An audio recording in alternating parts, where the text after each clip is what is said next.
This is the biggest iPadOS update we've seen in 3 years. Not only do we have proper windowing support, folders that you can almost put on your home screen, potential proper file management, and persistent background tasks. But of course, there is going to be always a major issue. With that being said, let's dive right in. Obviously, at the forefront is going to be Apple's new liquid glass design language. And if you've been on X for more than a minute, you know there's quite a clear problem with legibility. Oh, hell no, man. What the fuck? Personal ones that I've noticed are these blown out buttons in picture-in-picture mode, and the text in the Apple Music player is, well, hard to look at. What is also hard to look at is the glassy edge lighting surrounding all the applications. The result is a very low resolution feel, as it doesn't appear to have any proper anti-aliasing. And unfortunately, this glassy aesthetic is seen absolutely everywhere, and to say that it doesn't have a performance cost would be an understatement. My iPad Pro drained a whopping 20% in just half an hour while testing these features, especially while multitasking, which fortunately has seen a massive overhaul. But first, a quick word from today's sponsor, ourselves. Our videos are quite costly to make, and we buy everything out of pocket ourselves to give you an unfiltered and unbiased take on tech. It would mean a ton to us if you dropped a like, smash subscribe, and hit that notification bell.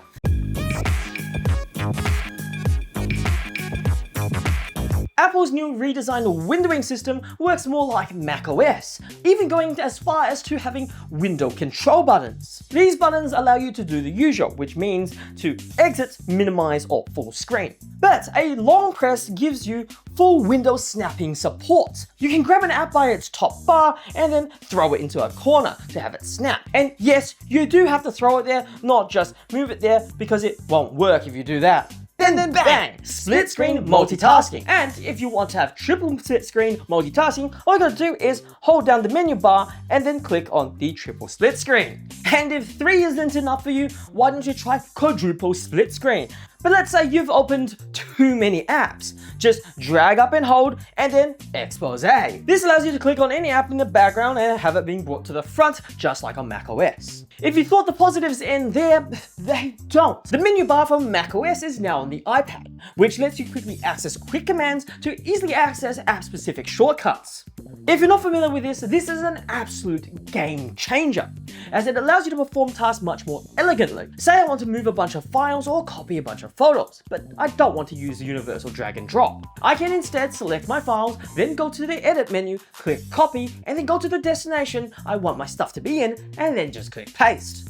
All of this without a keyboard or the hassle of putting 10 fingers on my screen. Speaking of files, we now finally have a proper file management solution. We can now finally color code our folders, preserve the hierarchy through a column view, and also add folders to our dock so we can quickly access them later. Unfortunately though, we can't add it to our home screen, which hopefully they will add in a couple beta updates down the line. We now also have the ability to select what application we want to open specific files in. Finally, no more dragging and dropping into applications in hopes that it will open in its designated app. Preview is now the default PDF and image reader on iPadOS in the Files app, which replaces the original buggy mess.